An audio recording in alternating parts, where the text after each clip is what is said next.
Voilà, nous sommes déjà avec vous, il est 13h01. Marie-Hélène Ferdi est déjà arrivée, bonjour. Bonjour, monsieur Zandronis. Je ne sais pas si vous présentez l'invité, non? Oui, on va lancer le générique. On va faire comme d'habitude, on va garder dans un instant, on revient à l'actualité. Voilà, ICC News, tout de suite, le générique, c'est parti après le retour sur l'actu. Elle a une voix déjà, le chat GPT, fais attention là.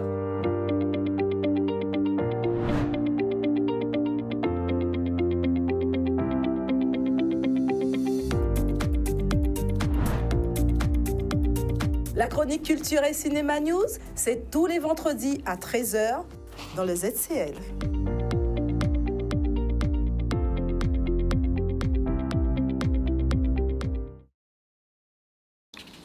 Bonjour Madame Ferdi, et comme tous les vendredis, on vous retrouve pour le ICC News qui va continuer pendant tout le mois de juillet. Bien sûr. Et on va vous retrouver en septembre. Non, stop, c'est du ICC News. Oui, parce que je n'ai pas de vacances, voilà. Je suis un IA peut-être, hein. Ça sera mon IA qui va poursuivre à partir, comme moi je serai en vacances. Votre GPT, d'accord. Ok, bon alors, bonjour quand même, et c'est parti pour aujourd'hui. Alors aujourd'hui, on va rester dans la culture, mais ça ne sera pas le cinéma, ça sera un peu le cinéma, mais pas que, ça sera avant tout le théâtre. Donc on reçoit une personnalité guadeloupéenne qui est très connue dans le monde du théâtre, mais aussi dans le cinéma.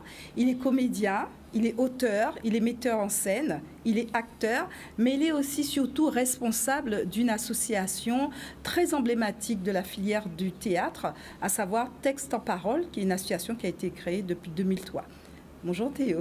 Bonjour Marie-Hélène.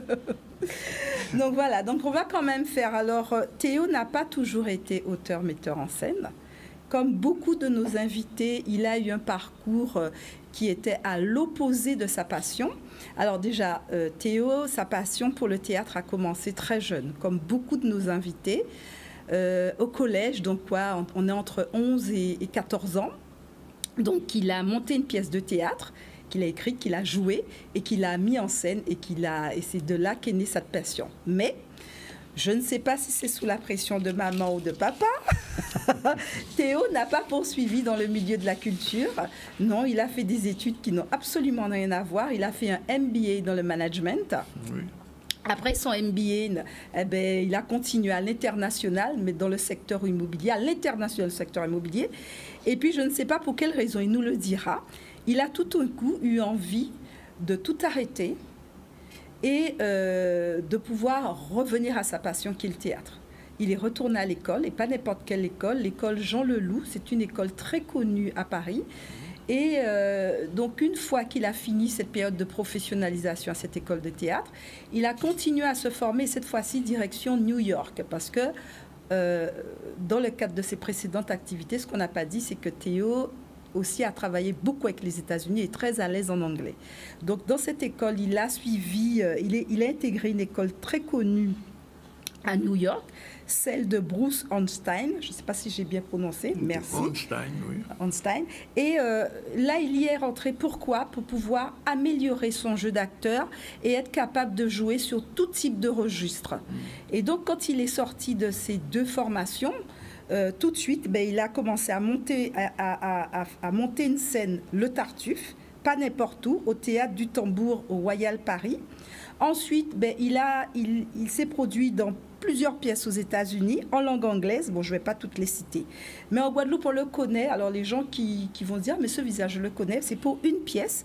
C'est la fameuse pièce, L'impossible procès, qui a été mise en scène par Luc Setellois. Écrite par Guy Lafage. Voilà, oui, je savais. Préciser. Écrite par Guy Lafage, mise en scène par Luc Setellois, et où on a l'occasion de voir Théo. Excuse-moi. Tony n'est autre que le frère aîné, qui aussi est dans le cinéma et qui vit à New York. On revient à Théo. Hein. Et donc, Théo aussi est acteur. Il a eu l'occasion, je pense que Monsieur Zandronis, tu as dû le voir dans des films dans le cadre des festivals guadeloupéens. Ça te dit quelque chose? Oui, et donc, il a joué aussi Shakinipli Origami. Donc, c'est un spectacle jeune public avec la compagnie 1000 étoiles. Indépendamment de ça, comme ça ne lui suffisait pas, il est aussi responsable d'une association qui a pour objectif de pouvoir professionnaliser les acteurs du théâtre, mais de l'écriture jusqu'à la mise en scène. Donc cette association s'appelle Texte en Parole. Et ce qui est intéressant avec cette association, c'est qu'elle a réussi, elle a fait un travail très intéressant de recenser, elle a une banque de données de textes donc destinés au théâtre, mais pas que des textes guadeloupéens ou martiniquais ou guyanais, mais des textes de toute la Caraïbe. Et grâce à ça, elle a même décidé d'aller plus loin en 2015, où elle a décidé d'éditer sa première collection de textes. Moi, la question que j'ai envie de poser à Théo, la première question, comment ça se passe concrètement, et c'est ce qui, en tant que campus audiovisuel, cette partie m'intéresse, la professionnalisation des acteurs dans le cadre de Texte en Parole? Alors, la façon dont on fonctionne, c'est qu'on lance des appels à écriture régulièrement, donc à peu près chaque année, pour susciter justement l'écriture de nouveaux textes de théâtre caribéens, c'est-à-dire des textes qui nous ressemblent. Juste pour reprendre un petit peu dans la genèse de Texte en Parole, l'association est née du fait qu'il y avait un constat du manque d'écriture caribéenne contemporaine, c'est-à-dire que le théâtre à l'époque, c'est-à-dire il y a 20 ans, était surtout dominé par soit le théâtre très populaire, soit le théâtre importé, on va dire, et qui était adapté localement. Et la fondatrice, donc Michel Montantin, à l'époque, avec une série d'autres acteurs du territoire, a décidé en fait de lancer un appel à écriture pour susciter l'écriture de nouvelles pièces de théâtre qui nous ressemblent, voilà, qui soient bien ancrées dans nos territoires. Et de là est partie l'idée de faire Texte en Parole. Donc on lance des appels à texte. Ensuite, ce qu'on promet aux auteurs, c'est de soumettre leur texte à un comité de lecture. Et ce comité de lecture arrive à une sélection de à peu près 4-5 textes par an. Donc c'est les 4-5 meilleurs textes parmi les textes reçus.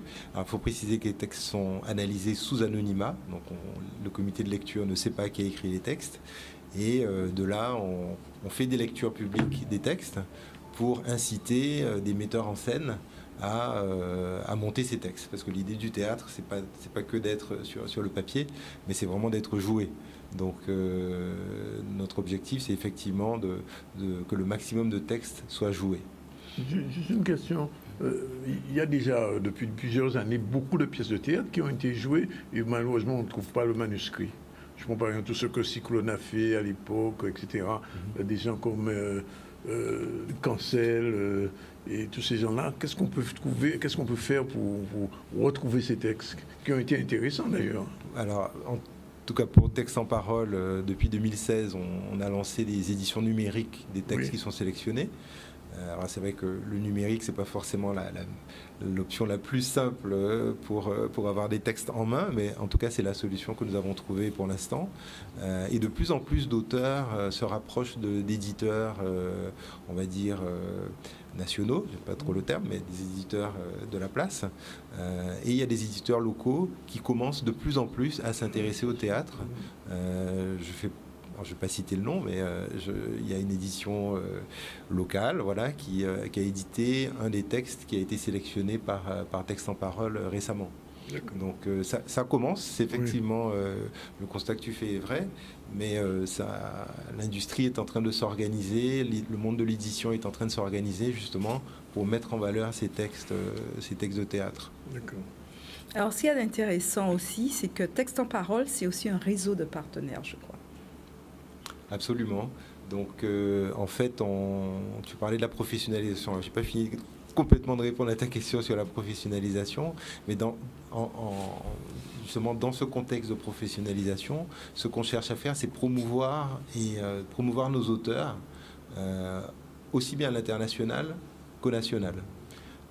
Là, par exemple, il y a à peine 15 jours, on a reçu en Guadeloupe, en résidence d'écriture, une autrice du Québec qui est venue écrire pendant 2 mois.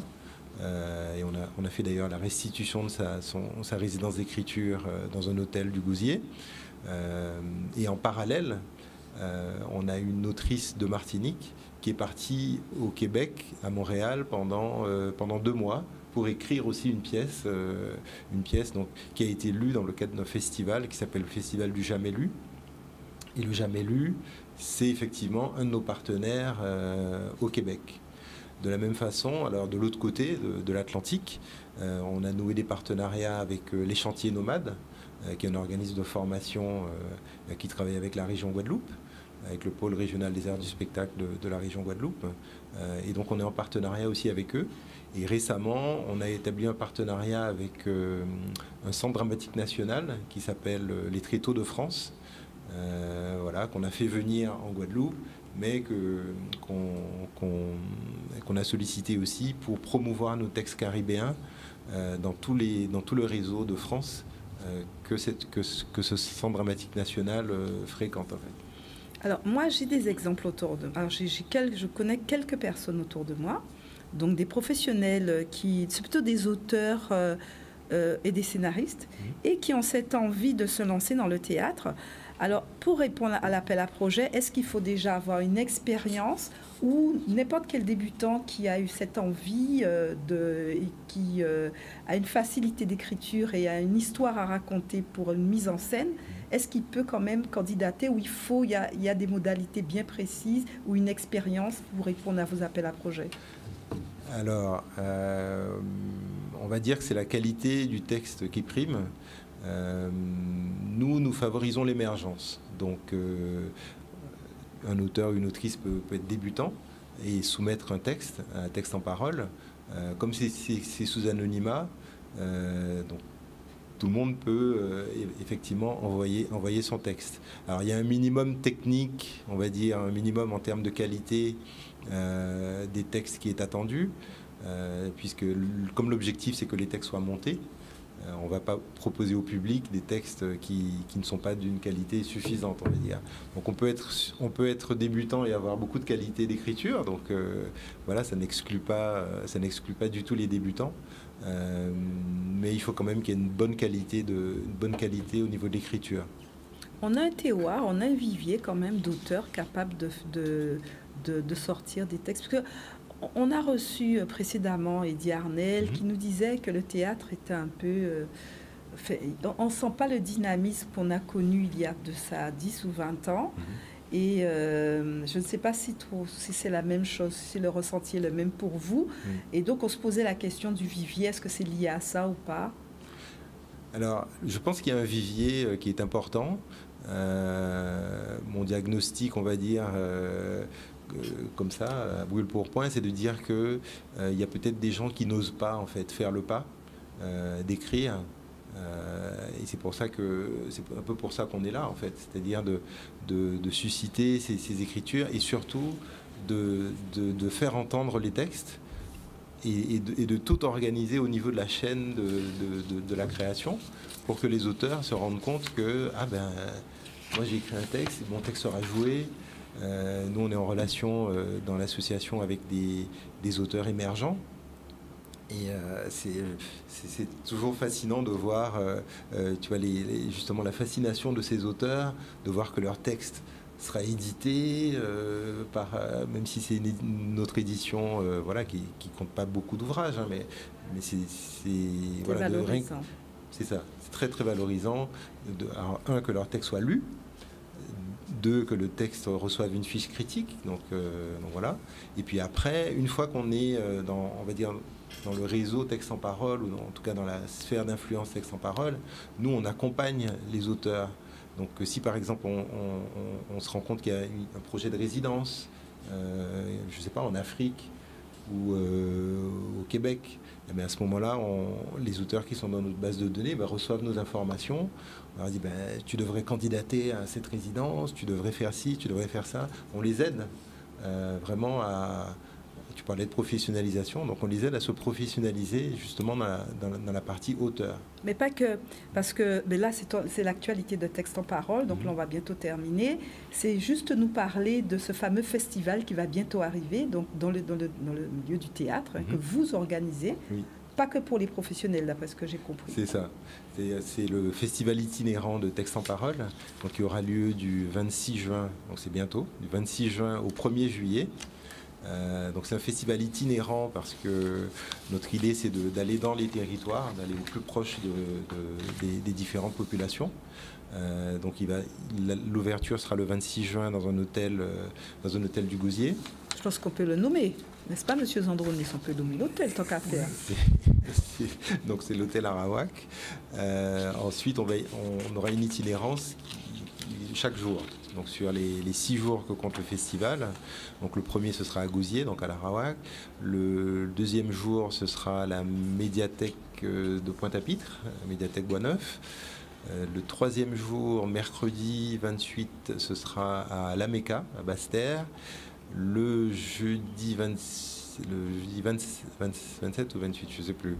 Le jeudi, ce sera à Bémao. Le vendredi, à Pointe-Noire.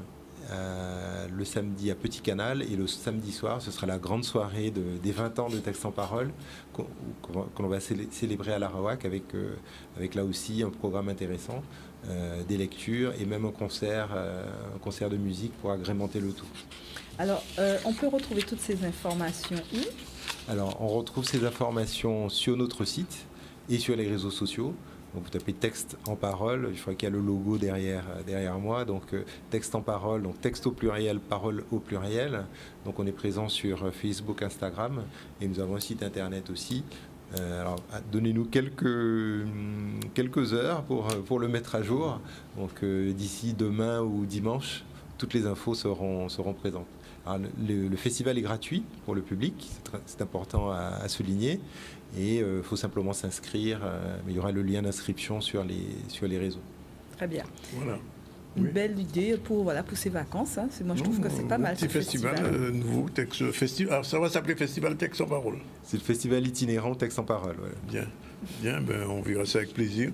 Un dernier mot, Madame Ferdi, qu'est-ce qui est prévu pour la semaine prochaine? Pour la semaine prochaine, eh bien, on ira sur les arts visuels, tiens. D'accord, on reste dans les arts visuels. On reste dans les arts visuels.